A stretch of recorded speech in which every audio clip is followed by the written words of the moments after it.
Okay. Good afternoon, everyone. Our meeting today is dedicated to the topic of digital art as public art and back. And it goes in the framework of group exhibition Pending Futures and CADAF Online, Crypto and Digital Art Fair, which runs between 17th and 23rd of June. Pending Futures is actually a group project which unites students and alumni of the leading art institutions of Russia and Netherlands, and it explores the notions of digital space as a safe space, and also its research part is dedicated to contemporary art education on how art institutions react to the rapid changes in techniques in making art, and namely digital art, and how the digital media is introduced into the curriculum. And for the last months, we could witness the rise of interest and discussions to digital art in framework of NFT. But of course, digital art is much more, and we would like to focus today on how digital art leaves the space of online, and how it goes public and back. So we would like to also show you an example when public event becomes a digital one. And I would like to introduce you our participants today. It's ladies first. Елизавета Matveeva is the independent curator and co-curator of Art Prospect International Public Art Festival. Can everyone see Elizaveta? Hi. You see now everyone. And Yana Kuzmina, Digital Marketing Director at .art, the art world's domain. And also Olaf van Winden, Director and Founder of Today's Art Festival in the Netherlands. Arseny Vesnin, the founder of Design Network, which Designcollector network, which exists from 2003, and he also an editor at Super Rare NFT platform. And Alexey Severin, the digital artist and AR VR curator. And me, Yana Tibin, I'm founder of ArtCatch online gallery and digital and cultural hub. So I would like to start with Olaf, with you, because Today's Art is actually not only a festival of multidisciplinary art, but also you host lots of international projects. But I would like to start with your main baby. I think it's Today's Art Festival. And it exists, it started from 2005. So tell a bit, please, on the major framework of your events within this festival and how it has evolved through the 15 years. Yeah, actually, thank you for the invitation. I'm very pleased to be in this great group of people. Yeah, 15, actually even 18 years ago, we saw a new form of art emerging, a new form of art that was breaking out of the, let's say, the traditional culture institutions that are still very vertically organized. If you're a visual artist, you're in the museum. If you're a performer, you're in the theater. Yeah. And we saw this new kind of art emerging, which was very much driven by technology, by new technologies. And we decided that actually the way of presenting this is much more in the context of a festival than it is in a long-term exhibition. So we started this festival to show this new form of art that was internationally very much expanding. I live in the city of The Hague, where there is a great art academy with a department for art and science. In the conservatory, there is a great department for sonology.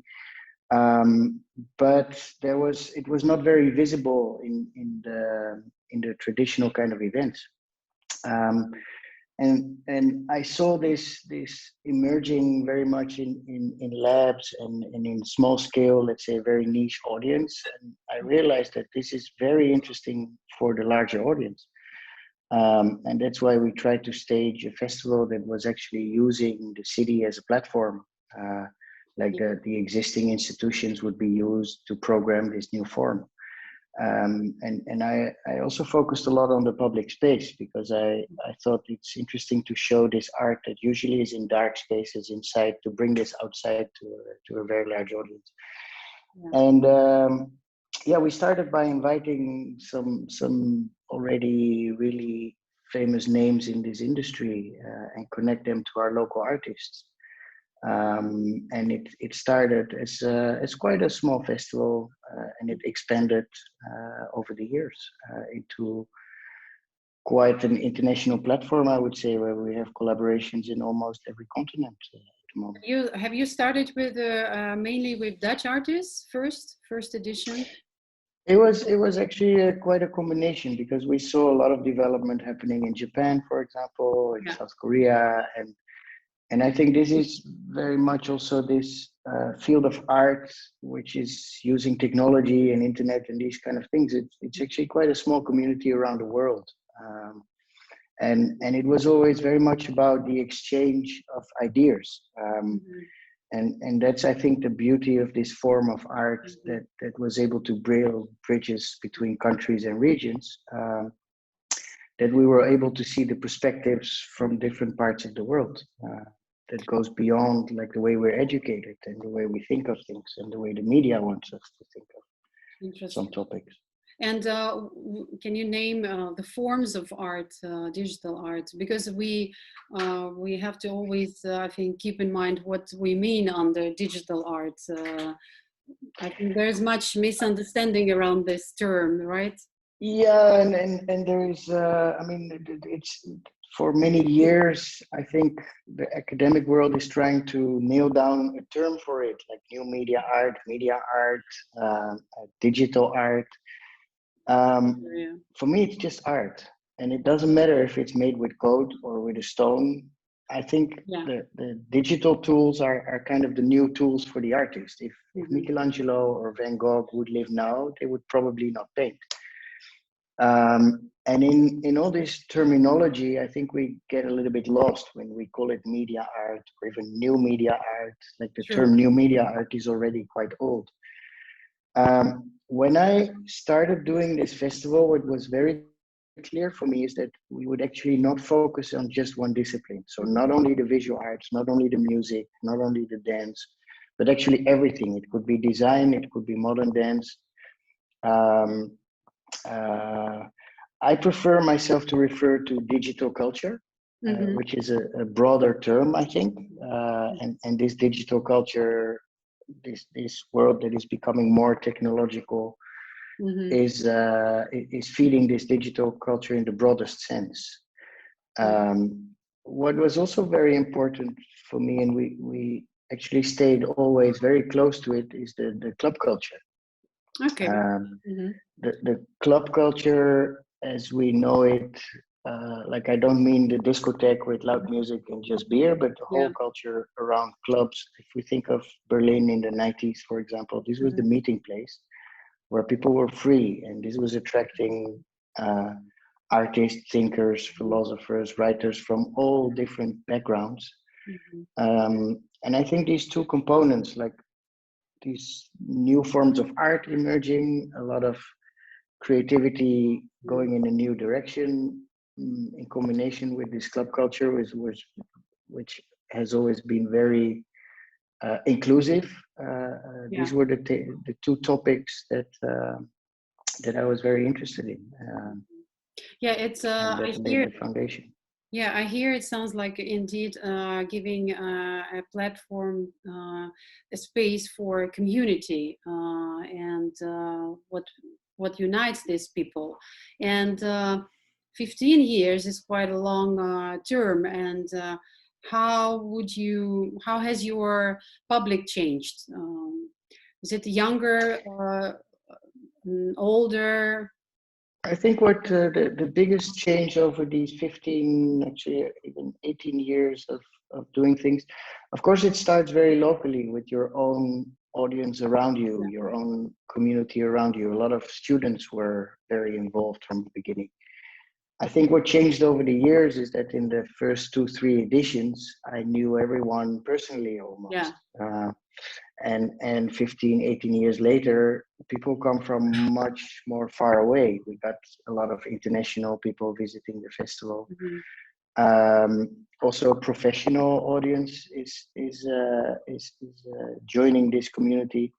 So it grew literally from all corners of the world. People were starting to come. Whereas when you start, it's first your own community, and that's also the goal why we do these kind of events actually. Interesting. And it grew in size, and it grew also in reach of where people would come from. I think in relation to the world we live in now, which is where there is much less possibilities to travel and to visit each other, where we were forced to go more online. Of course, there was a lot of critique and hesitations also from our own side. Like, should we just do everything in the live stream? Should we use the traditional platforms? At the same time, the feedback we got is that we became much more approachable from, let's say, the non-Western part of the world. Like people we have partnerships in Nepal, in Mongolia, in Gaza, for example. For these people, it was very hard to come and travel, and now suddenly they had access to our content. So from the first moment we started doing things, it was always very important to connect with other parts of the world, to learn from each other, to see another perspective. And to build bridges. I think what we see happening politically is that a lot of bridges are burned. I remember actually when I was working quite a lot of projects in Russia. This was at the time when there were extreme political tensions between the two countries. This airplane that was shot over Ukraine. And still, I got super criticized also at home, that why are you still continuing collaborations while we are actually not promoting this? And I was like, I'm not a politician. I'm not a businessman. I work in culture, and culture is the last bridge we should burn.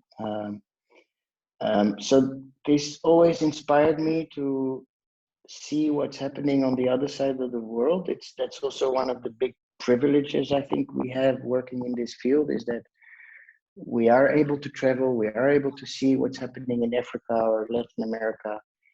And with this privilege comes, I think, also a big responsibility. What I discover on the other sides of the world is what I want to show to my local audience in the Netherlands or in Europe. And also going to the other side of the world is to bringing these artists for collaborations and not just only in terms of entertainment, that the audience is just consuming something, but to really build connections that people can start to work together on things. And I think back to this crisis, we have, I think, a lot of opportunities to work on using the internet, but using it in a new way, not in the traditional way, very one-dimensional, using the mainstream platforms like Facebook or YouTube, but we have to develop a new kind of experience. And that's something we have been working on the past months. Soon we will come out with, I think, quite some cutting-edge ideas. That sounds fascinating, and actually that's an interesting point you've mentioned. There is we discussed it on our previous webinar, Arseni. You remember we mentioned that what particular about digital art is that this medium is probably out of all the traditional ones is less attached to geography and nationality. So digital really now with all these NFT platforms and just digital art platforms, It's really doesn't matter where the artist come from. It's just the artwork that matters. Yeah. And just because you mentioned your collaboration with Russia, I just cannot fail to ask you about your experience. And that was just for everyone. It was a fantastic in 2015 within a Moscow Biennale of International Contemporary Art. There was a huge project. I think that was a parallel program or special project, I think. It was initiated by NCCA, National Center for Contemporary Art in Russia. It was to see the sound festival, to see the sound. And within this, it was a constellation of various events, but the major exhibition was went under the title, The Dialects of Light and Sound. And I think you were the curator of that exhibition, right? And yeah. So could you share your experience on how was it for you to work with the artist? How would you assess the art scene in media art scene in Moscow? What was your experience? Well, for me, it was a big challenge to be invited by the National Center of Contemporary Arts, which, I mean, it is contemporary art, but it was still quite traditional. And I had the honor to work with the head curator there, Vitaly Pachukov. And I think there's two generations in between us. He was back then, I think, 74, 75. And I represented a completely new form of art, but we had such a beautiful collaboration building this together. His total historic approach, but very open to these new forms. I think this is what made this a big success. And we wanted actually the same what I do with Today's Art in Netherlands. I try to involve as much local artists as possible and to bring the international community to that. And I think it was even a big surprise for the NCCA because it was so successful in terms of visitors. 20,000. It kept on growing. 20,000. Yeah, we broke all the records of NCCA.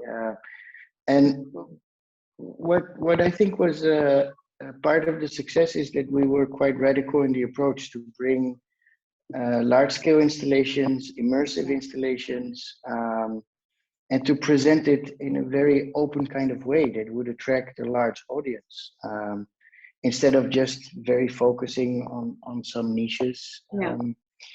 And this was it was amazing collaboration. It was not easy because we were transporting technology over the border, so we had a lot of paperwork to be done.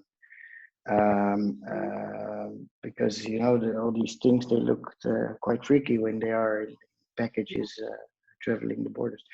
But it was actually back then we had a lot of talks and communication with many people in Moscow, in Russia, and in general. That's when I met also the current director of the Pushkin State Museum. She was before she was director of the Manege when we actually started talking. She's very proactive, proactive. And I also saw, for me it was quite motivating to see that a young person, I consider her relatively young, becoming director of such a monster institution. And I thought there is something moving. And at the same time, it was very important for us and for me personally to discover the art scene in Russia, to discover the artists. Because even though we think and we pretend to be very an international community, there are still some parts that we miss and that we don't see necessarily. So you see quite some parallel worlds operating. And that was one of the big motivations, also to give my platform for Russian artists to come to the Netherlands. And I think you are continuing this with your foundation, actually. Yeah, you call it at the moment. It's really a kind of a foundation, more than a gallery. Uh, okay, and I think that actually you mentioned that it was a more or less a traditional space, NCCA. But I think that it's very good. Actually, that was the best option to bring this cutting edge kind of art into a traditional space, and that is how you attract more just a bigger audience rather than just those who are particularly focused on this kind of medium. And before we move on to our next participants, I wanted to ask you, how would you assess the level of in Europe, and in particular in Netherlands, maybe how much the education art education, on your opinion, ensures that the students have access to this kind of medium? Because I know that you've got an experience. Yeah, you worked with TodaysArt. You worked with students of Academy of Arts in Utrecht, HKU, yeah, in your Mongolian project, yeah. So yeah, we involved them in a research project. I did a lot of collaborations with the art science department of the Royal Art Academy in The Hague, and also interactive media design.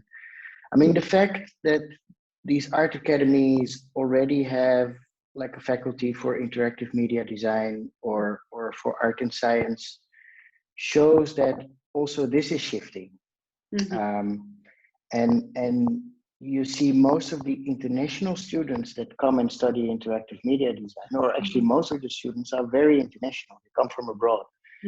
I think there's more international students in interactive media design or art science than there is in the traditional visual arts or in and yeah, in Netherlands it's very well developed. There is quite some focus on it.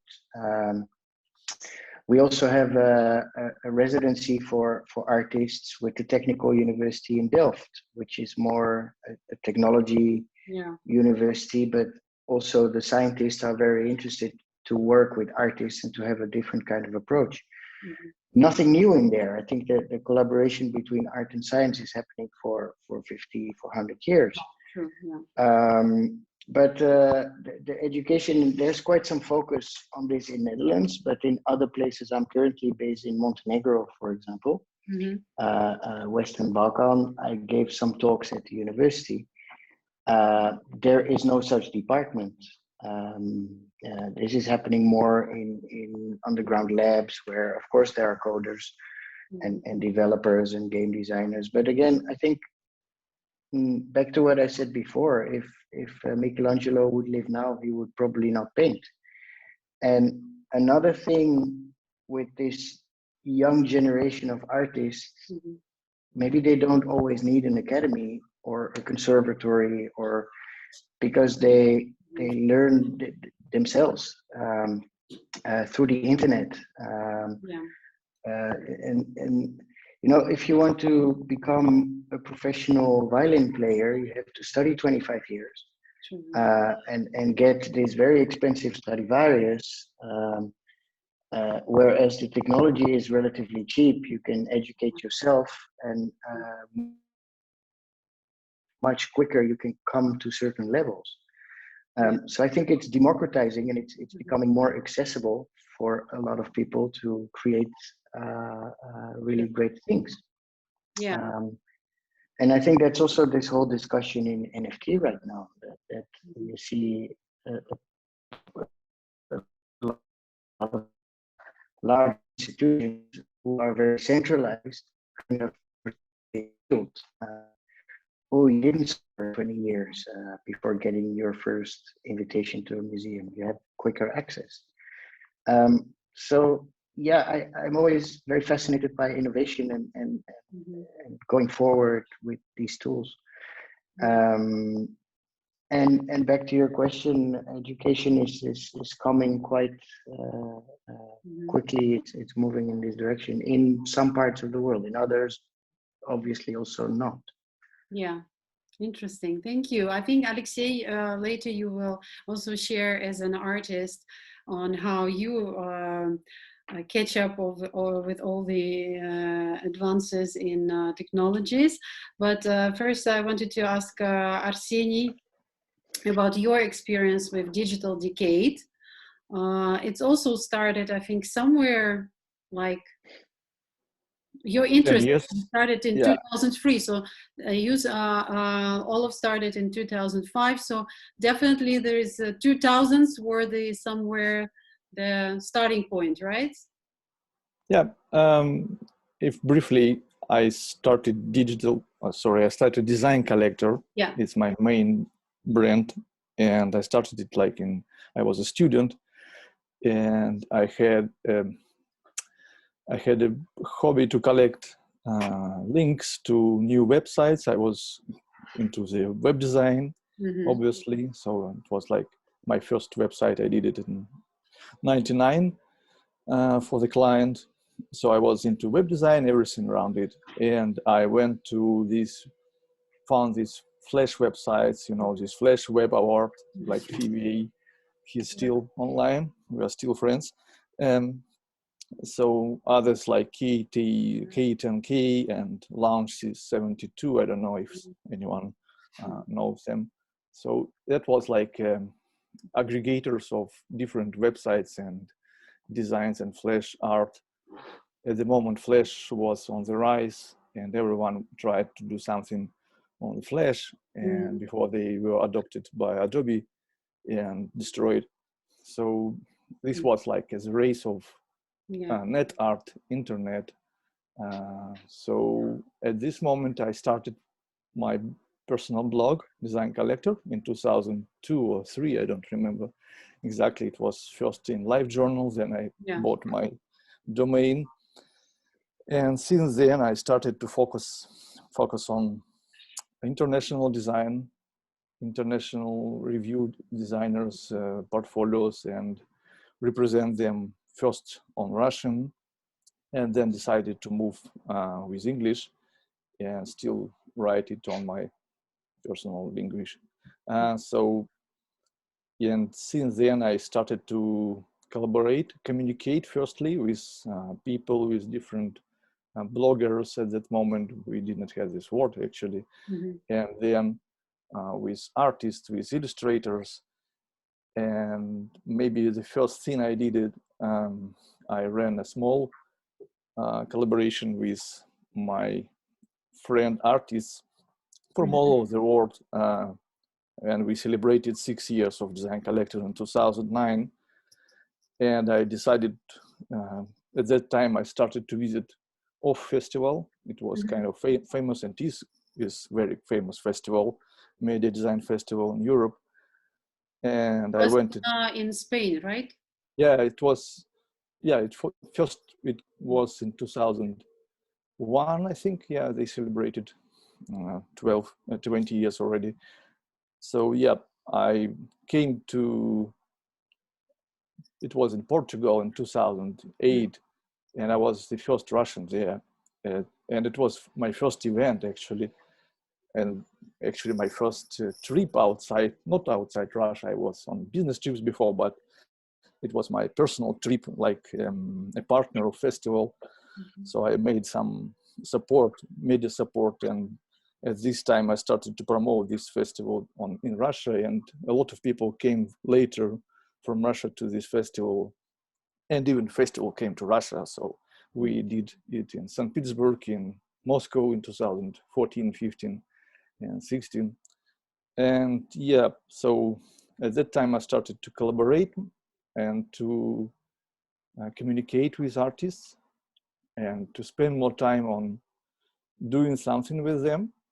And many of them actually encouraged me to do more, to do collaborations, and to communicate more. And my main goal is kind of creating this platform is to connect designers, artists with other artists firstly, and then with other platforms, customers, and festivals. So it's not a big deal for now to represent a good artist to the community and to create a promotion and everything I do it for free, for friendship, for partnership with artists. It's more than kind of money. So I do work for living, and Designcollector has never been my salary, so it's kind of personal project, and I don't earn much on it. Just we have a submit, and if someone wants to pay us, they just pay, and we just post about their creative stuff, but nothing else more.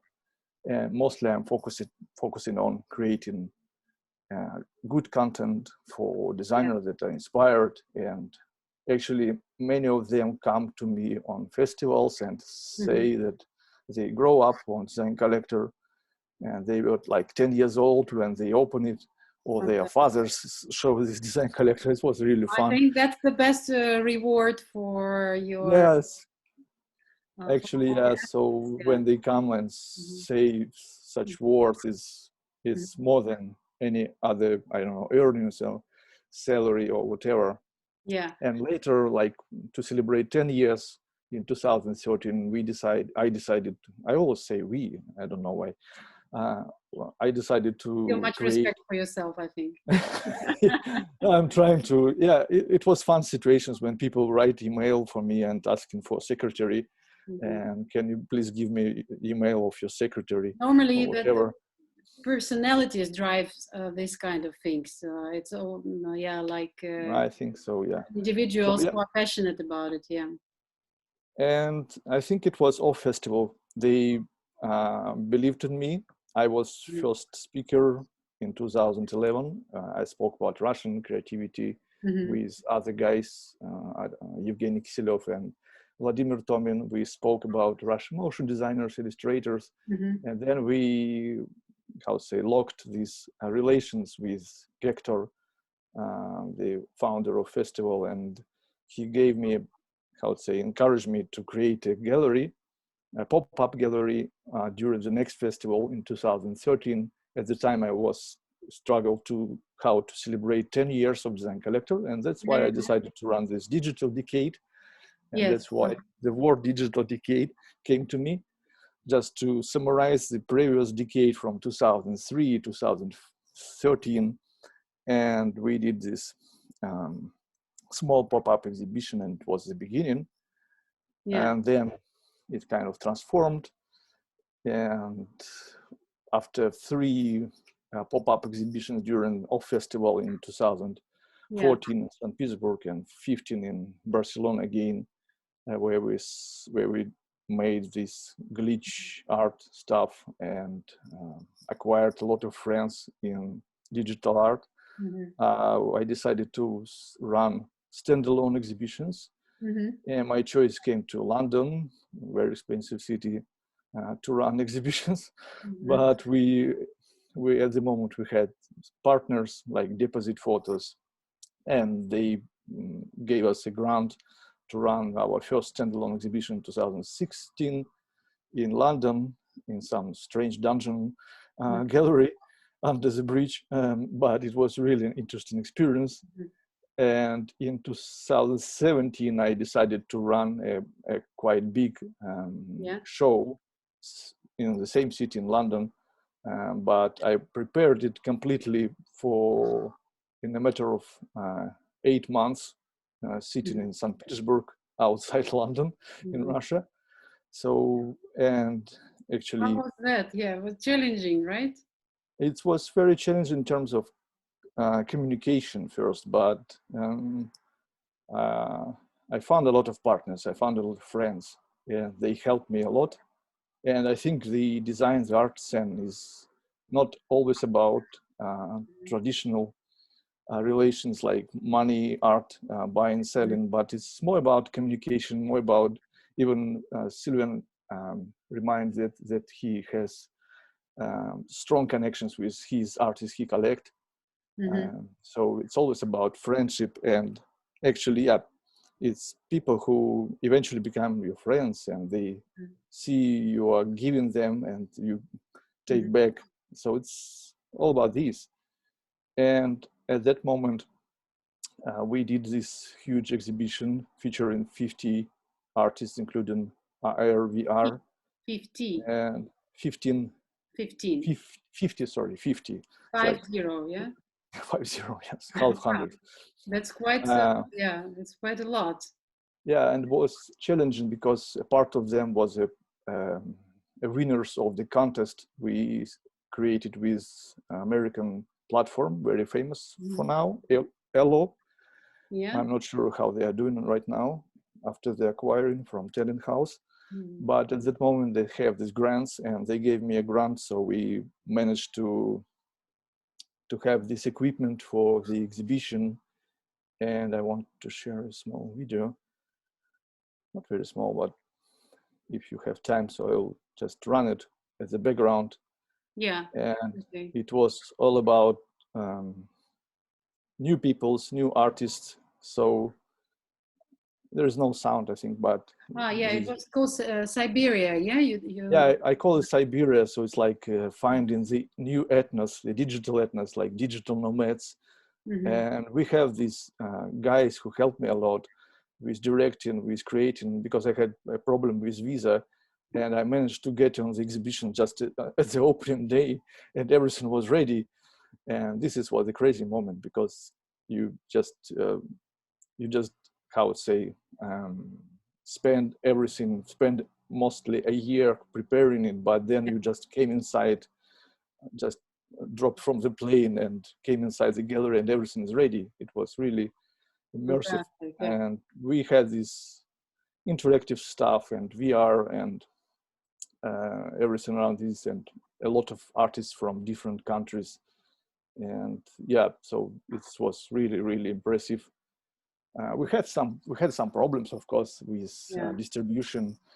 And we also, this gallery helped a lot, because I won a free grant from them to represent there. So it was really, really helpful from them. And we even were able to make some speaking abilities there. So people were sharing their knowledge in different digital art, the intersection of digital and interactive and I mean physical. So it was really interesting, and this was kind of a new experience for me to create this type of big show, big event. So, and everything I did is like from the scratch. So I bought a book about how to create exhibitions, quite famous book from English. Yeah, and just read it and just it was like my I just did it. Yeah, it was my instructions.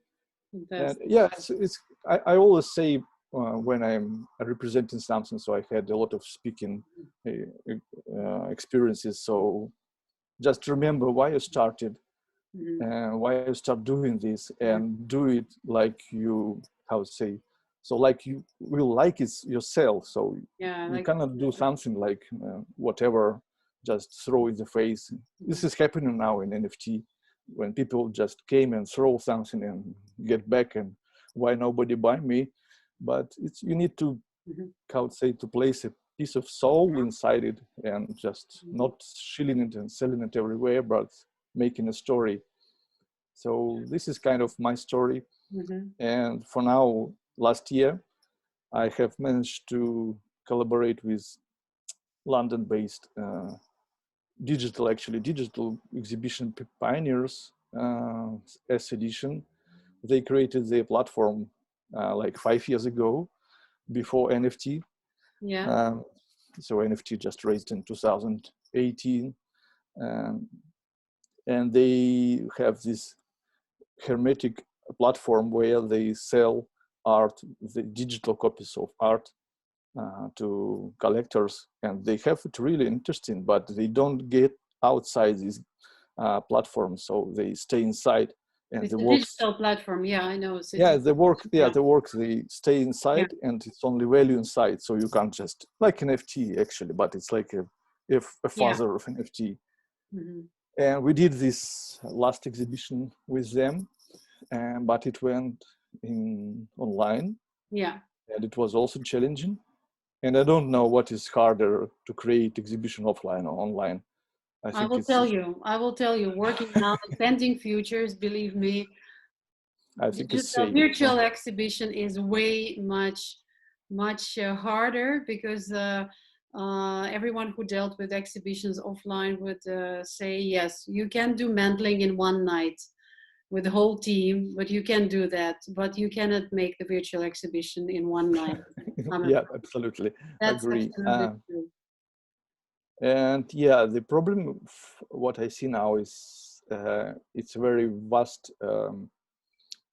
How to say, a lot of platforms suggest their help in creating exhibition, but all of them are very money oriented, Yeah.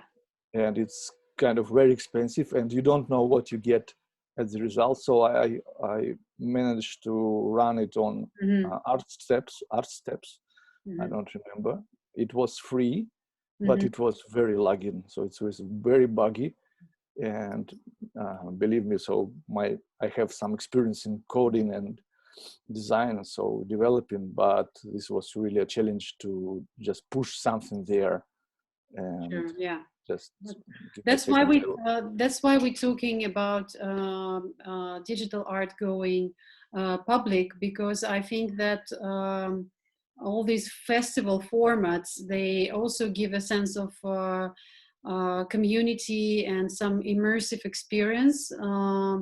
So I think that offline and public formats, they each have its own advantage.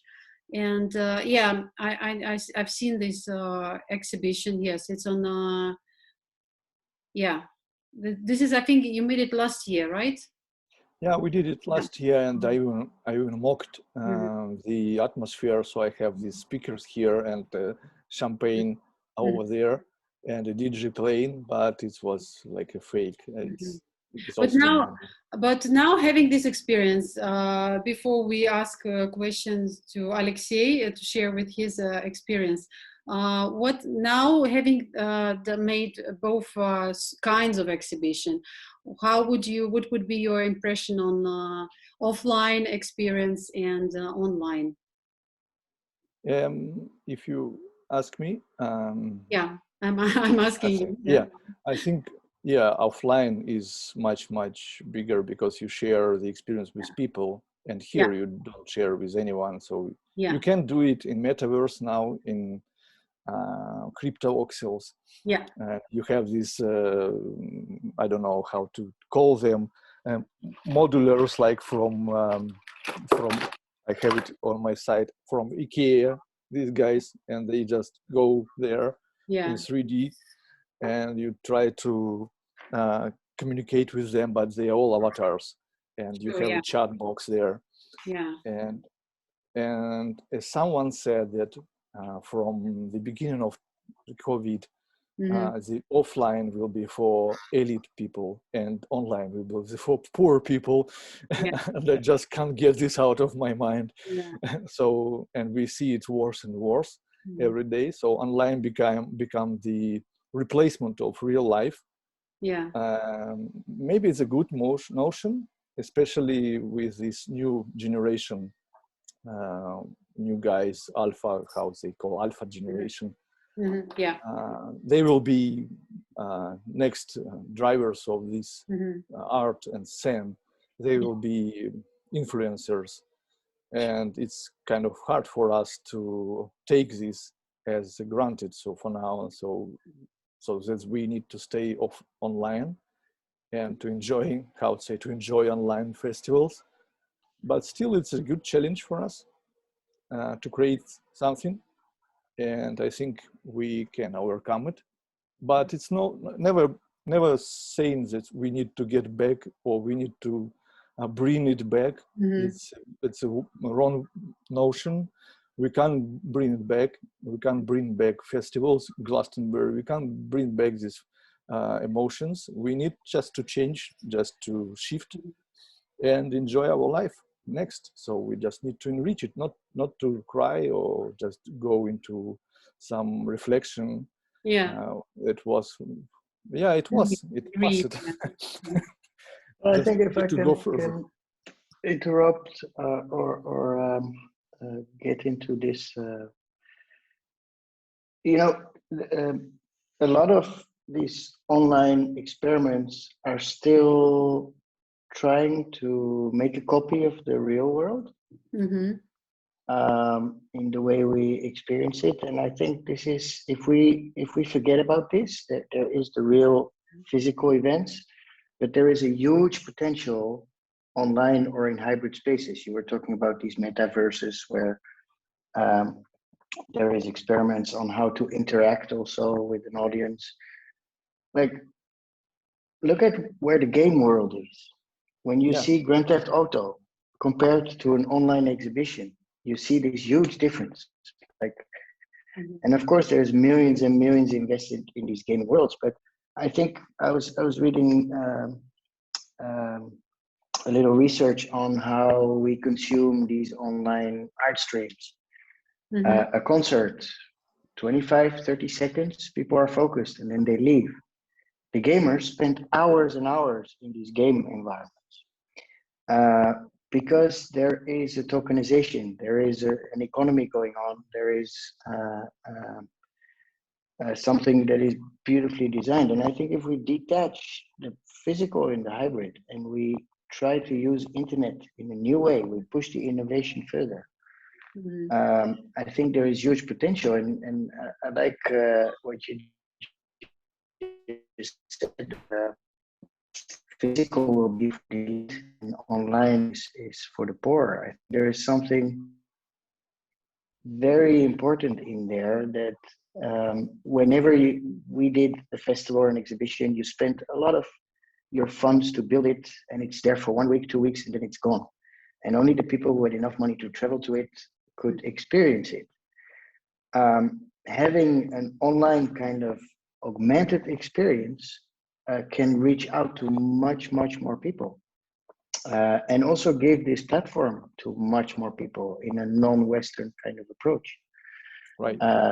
So I really somehow see something very interesting in these hybrid spaces that still needs a lot of development.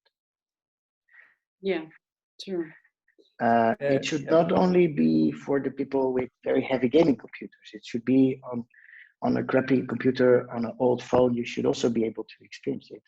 Yeah. I'm fascinated by this new development, but completely detached from the physical. Yeah. right. Yeah. And it was to mention that there was how to say, a show inside the Second Life last year. I don't remember the name of this rapper musician.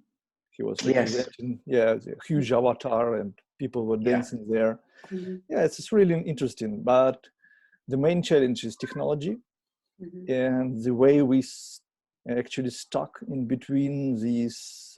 We are still connected to this plug electricity. We have this problem with batteries.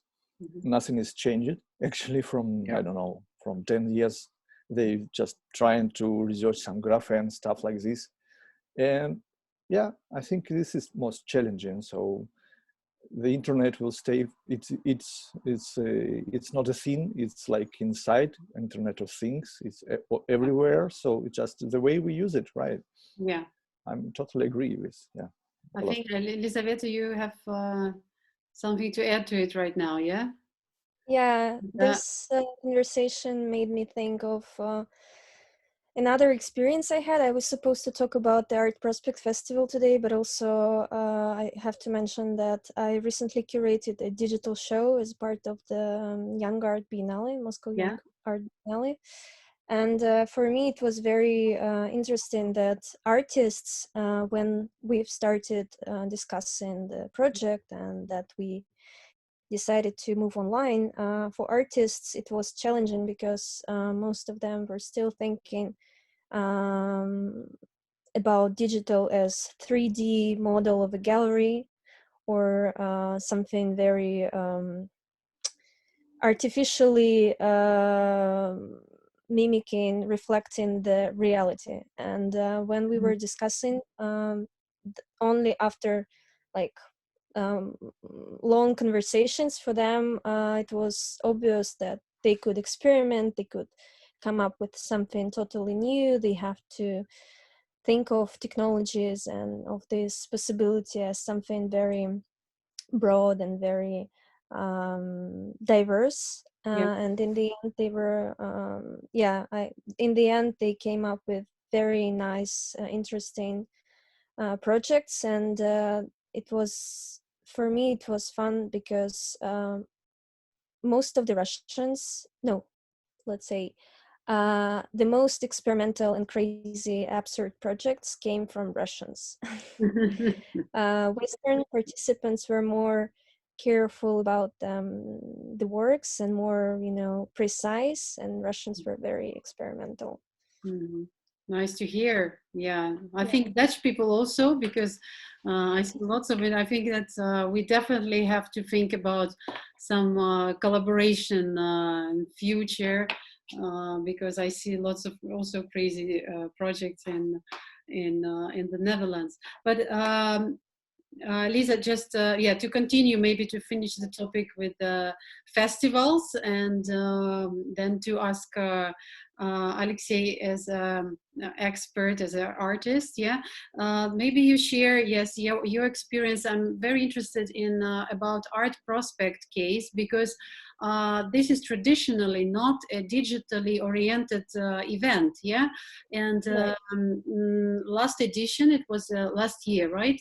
Right. You first introduced digital artwork. So can you tell a bit about why this idea and how you implemented it? Sure. Probably I should tell a bit more about the festival in general. Yeah. So Art Project is an international annual public art festival, and it's usually happening in St. Petersburg. We choose one particular area, district where we work, and every year has a new topic, and topics Mhm. are usually very simple, like food for thought, dialogue, game, or something. And this festival is lasting for 4 days only, and we usually put artworks in courtyards, parks, libraries, like really open public spaces. And artworks are very diverse, from performances to objects, installations. We have usually a lot of interactive projects or workshops. Mhm. And of course, when the pandemic started, for us it was a big question how to actually um, how Make it to happen. Make it happen. yeah, Actually, yeah. In that yeah, situation, yeah. yeah, we couldn't bring big crowds of people together. Yeah, and the festival happens in the fall. So last year it was in the end of September.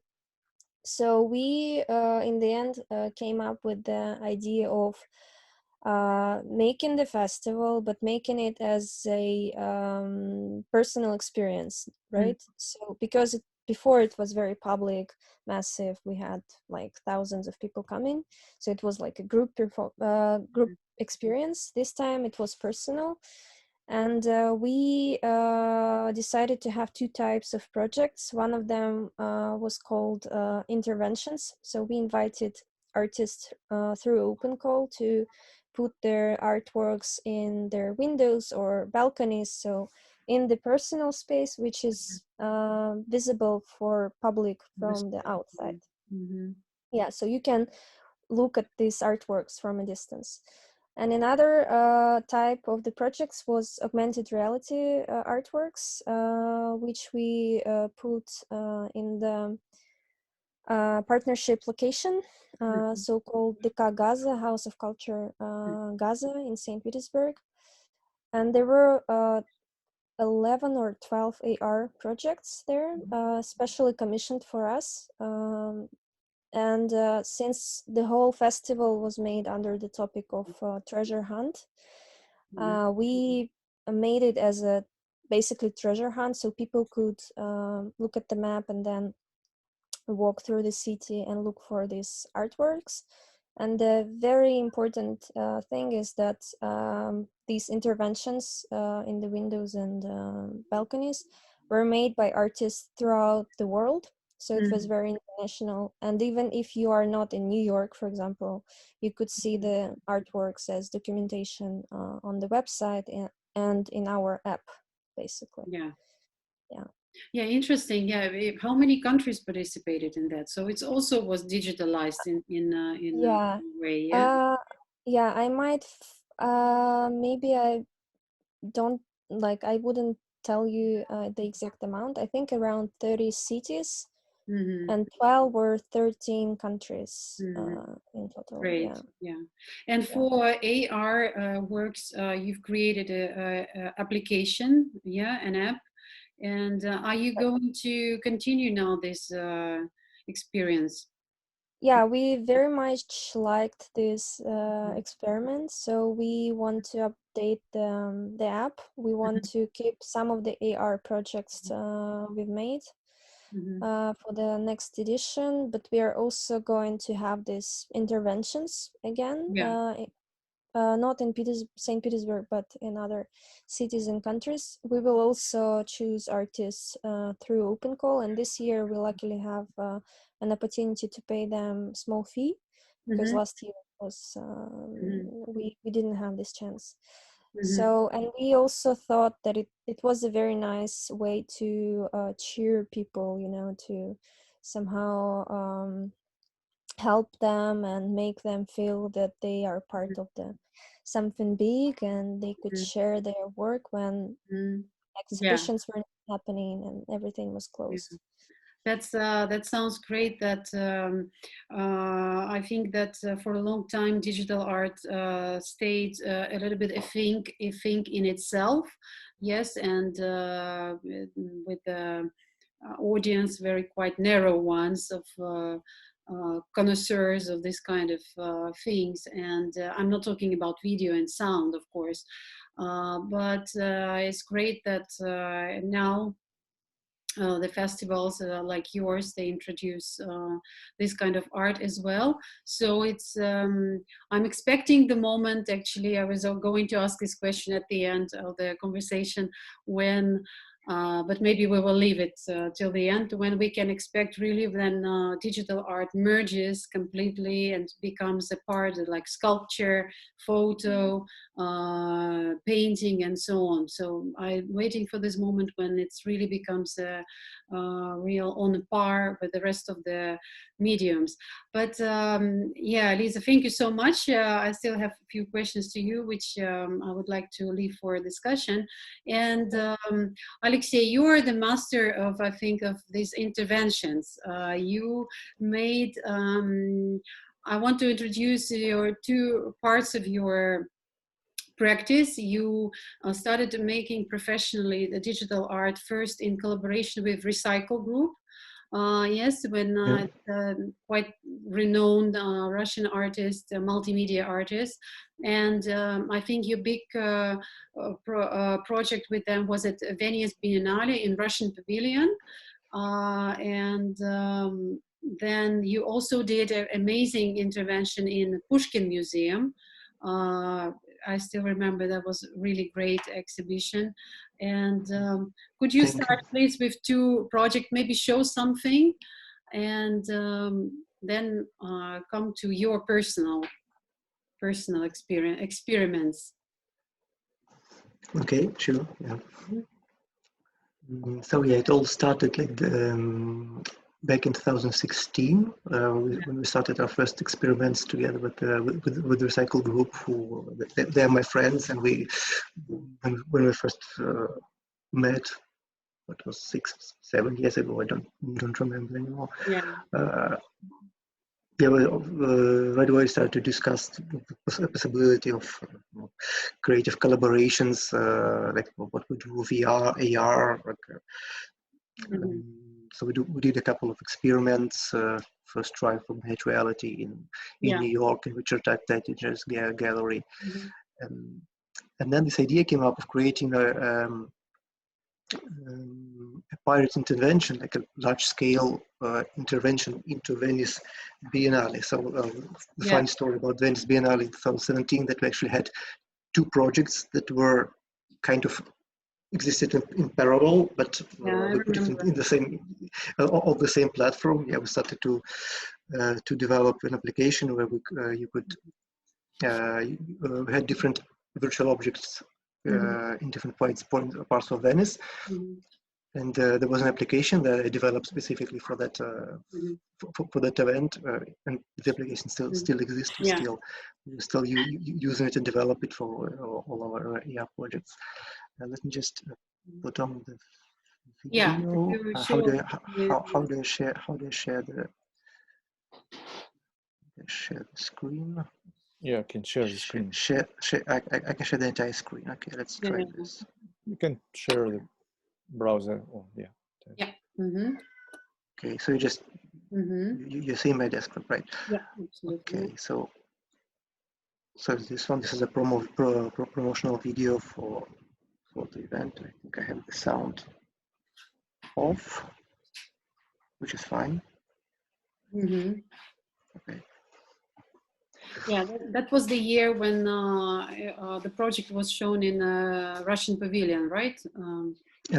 Exactly, yeah. So it was Russian Venice Biennale in 2017. Yeah. We started this project several months ago, so it was 2016. And when the date was already approaching, it was like 3-4 months to the Biennale. Actually, the Recycle Group found out that they got invited officially to represent Russia on Venice Biennale. Yeah. So we decided to leave this project as a separate project, like a pirate intervention, unauthorized, absolutely no. There was no official connection to Biennale itself, and at the same time do a project in the pavilion. As I said, we used the same application. Well, here it was the AR was linked to GPS coordinates, which was actually quite challenging to do at the time because the technology was still quite early in its development stage. And this is the Biennale the official Biennale project blocked content, where we had an entire floor of Russian Pavilion, the first floor of the ground floor of Russian Pavilion, with filled with these sculptures, and the sculptures had visual markers on them, and if you pointed your device at these markers, you could see these human figures, digital figures, kind of trapped inside these physical sculptures overlaid on top of the digital sculptures overlaid on top of physical sculptures. Really very impressive project. I remember it very well. Yeah. Thank you very much. Great. Yeah, so okay, so and so from that point we've done a lot of collaborations with augmented reality. So another interesting project was Pushkin Museum. Pushkin Museum. Yes, I don't have a video. I haven't found a video. I have some images I can show you. So the interesting thing about this project was that the location of this very traditional classical art style and this very modern minimalistic figures. This is the entrance to the Pushkin Museum, and we had this. Yeah, I remember the physical sculptures. Frames, standing. Do you have a picture of with the AR effect? Yes. Yeah, sure. Yeah, I do remember them in Manege later. Here. During festival. They traveled around the world. Yeah, they were. And it was nice, really nice experience. In other areas. Thank you. So this is basically kind of inverted logic of what a machine sees and what is real and what is virtual for the machine for the human. So. That's great. And then after that, and you had an interesting intervention in Center Pompidou you called it, first you wanted, it's also an interesting question of about the interventions, that first it was supposed to be a pirate interventions. You were not supposed to tell, at least the idea was not to tell the museum anything about that.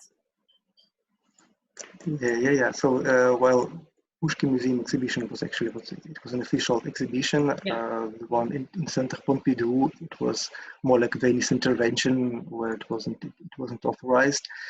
So actually, the guys, they had a chance to make it official, like at least give to make an announcement or something, because the gallery they work with in Paris, the Suzanne Thérèse Gallery, she's in good relations with officials of Centre Pompidou, but the guy said no, we wanted to stay private, unofficial.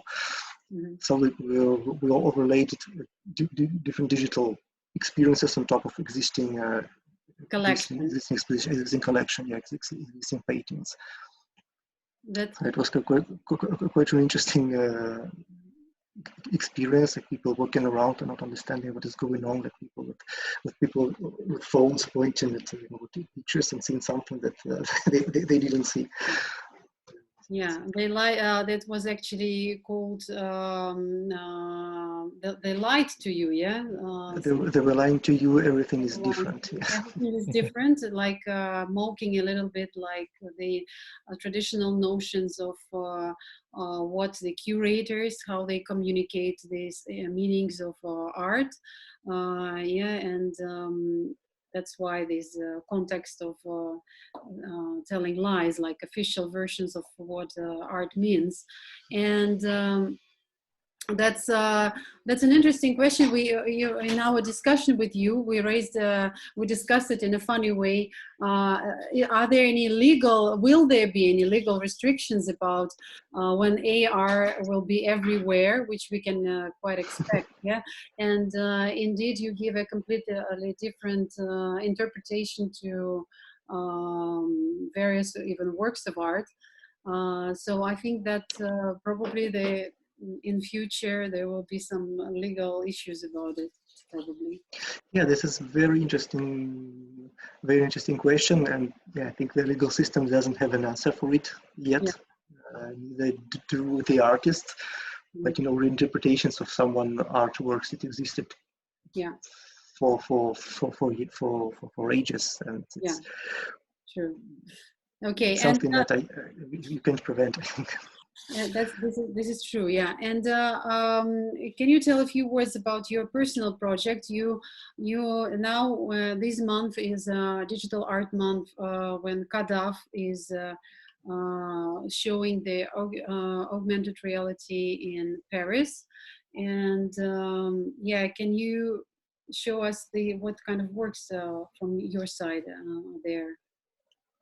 Yeah, sure. Well, chronologically, we're going a bit forward because you talked about Digital Art Month, so I'm jumping directly to this one. So this is an augmented reality filter I did for the Digital Art Month festival in Paris, which is based on my previous work, which we listed as a video. I decided to set it free and let it go into the world. So this is basically an interpretation of a comment of current state of fashion, of consumerism, and how the fast fashion basically causes pollution to our environment, especially with microplastics. So it's kind of a fashion show format inside a digital art festival. You wanted to ask something? Yeah. Is it a Snapchat filter? It's an Instagram filter. It's an Instagram filter, like, and you made it in Spark, right? Sorry. You made it in Spark. It's Spark, yeah. So most experiences with augmented reality that we did with the Recycle group, they were made with a custom application. The application that it's still there. It's we still develop it and create experiences for it, and it gives you a lot of possibilities. Actually, it's much more powerful in terms of what kind of complex experiences and like visual things that you can do. But you know, it's the problem is that you need to download an application. So there's always pros and cons of you know, using the existing platform and using your own platform. So in this case, it's an Instagram filter because you know everybody has this Instagram, and the onboarding process is much easier with an application that you know everybody has already on their phone. This particular thing was first created for your collaboration with Mercedes-Benz, right? This is yes and no, meaning that this comes from this video work that I made for Mercedes-Benz Fashion Week Russia. Actually, I participated 2 times, and I had 2 experiences for that event last year. And one of these is this one, which became the filter this year.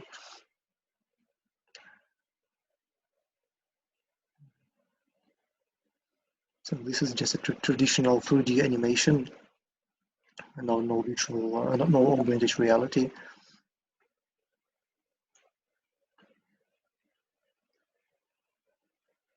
Yeah, so This was and this for the images you see in the background is basically piles of trash that were processed through an artificial intelligent neural network that interpreted them as landscapes. So it's like morphing landscapes of plastic trash.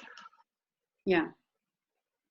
Yeah, and this video has like a bit more hopeful ending to it, like so that we can still you know, return to nature and reverse this process of self-destruction.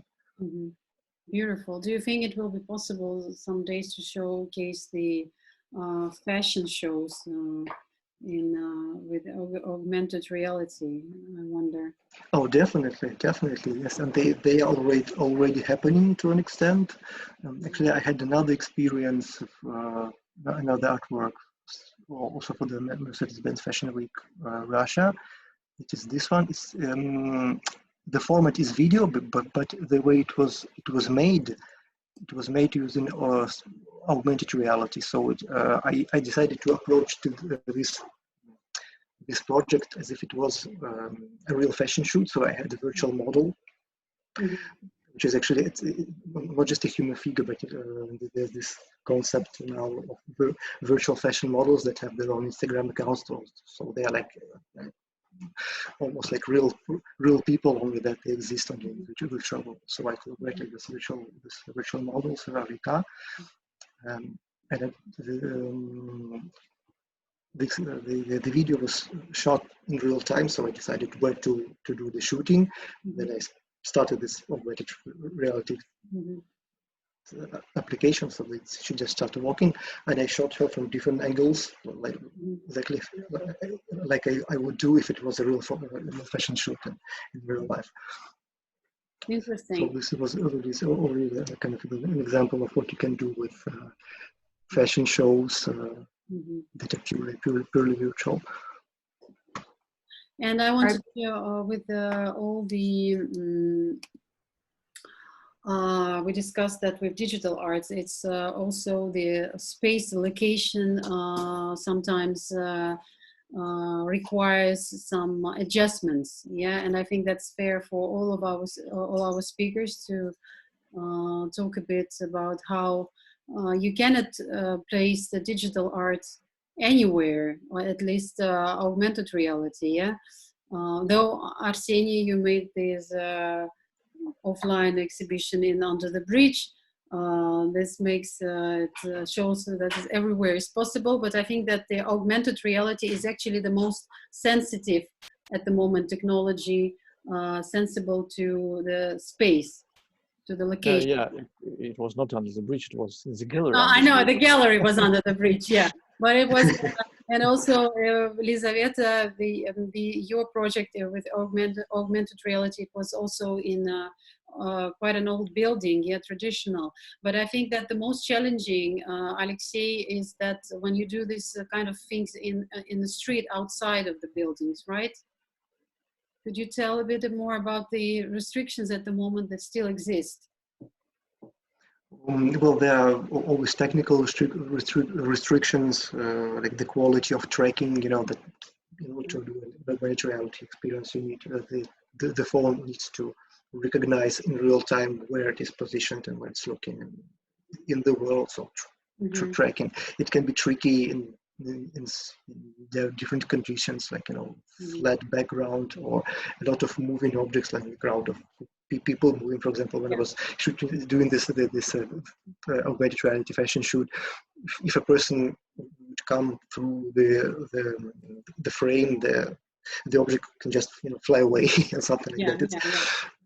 But you mentioned it depends a lot. Yeah, that already the technologies advance so fast that even something that couldn't be possible 2 years ago, 1 year ago now. 1 year, yes. Actually, each year there are advancements that make it much more, you know, much more robust, and the quality is more realistic, and the tracking is much better. Like your iPhones, they have a laser scanner integrated into the camera, so the level of tracking, the quality is light years ahead of what was available 3-4 years ago. Well, what would be your prospects of what could be expected what is the next step? Recording in progress. Sorry, we're getting some feedback. What can you expect from? I'm sorry. I think that we have we have Olaf in 2 roles, just from it's on mute. devices. That's okay. It's on mute. Yeah. What do you think we could expect next level with augmented reality? Well, the first thing that comes to mind is AR glasses, that they will become much more mainstream. And if you're not familiar, this is the most augmented reality is seen through a mobile device, but there are already augmented reality glasses that you just put on, and you look just directly with your eyes through the glasses. You see the world without some intermediary device, and you see the world around you, and you see like basically holograms. Actually, Microsoft called their device HoloLens, and called this augmented reality holograms, because, well, that was a marketing thing, but this is actually how they appear to your eyes. It's like Princess Leia hologram from Star Wars kind of experience, and this will become much more mainstream. You know, Snapchat just released a new version of their AR glasses, and Apple are going to release the devices to become. At the moment, it sounds really very revolutionary thing. Yeah. And revolutionary, but at the same time very real already. And thank you, Alexey. I wanted now to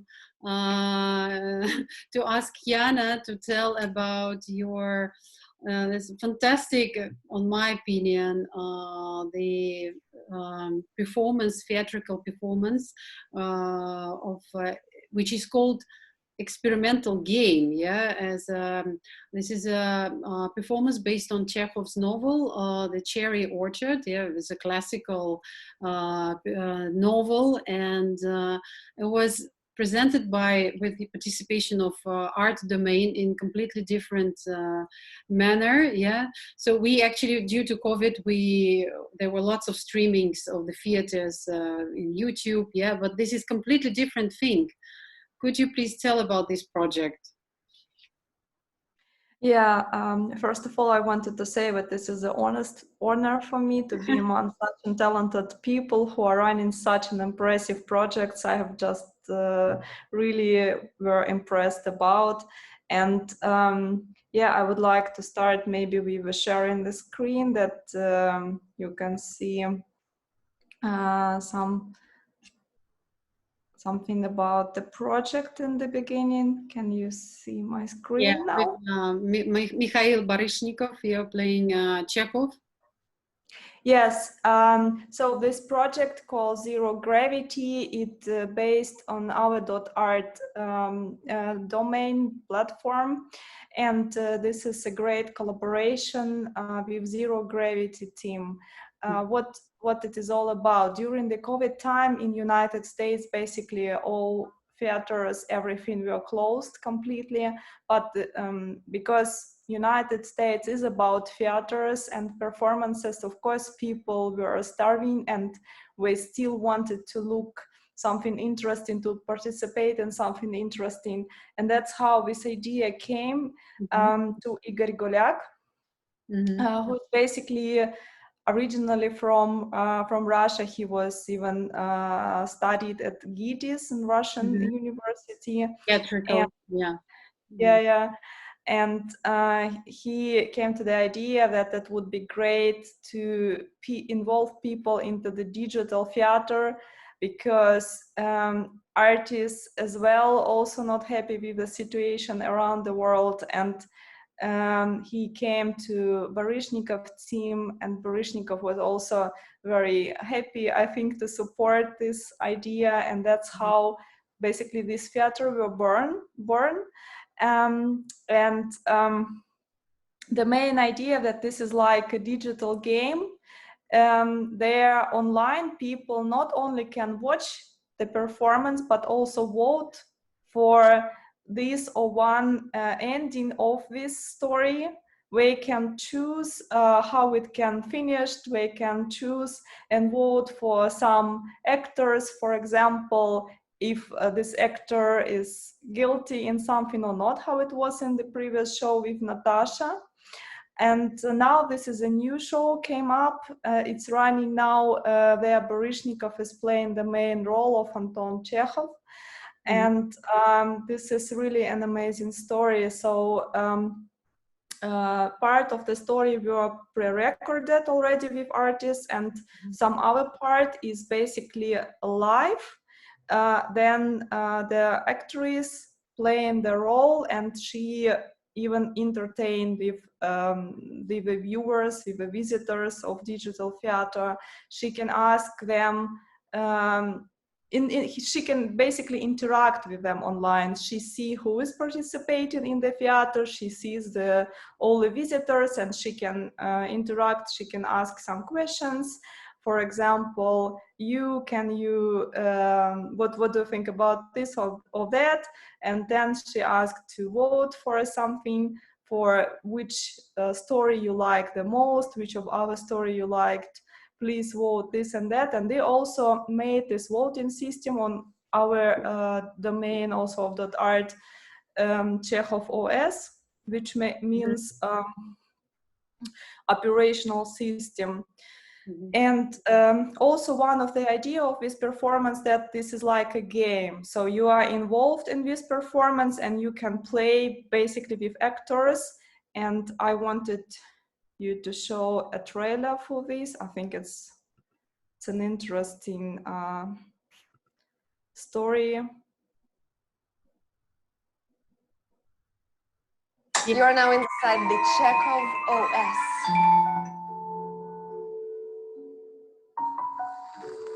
В голове пьеса уже готова. Называется «Вишневый сад».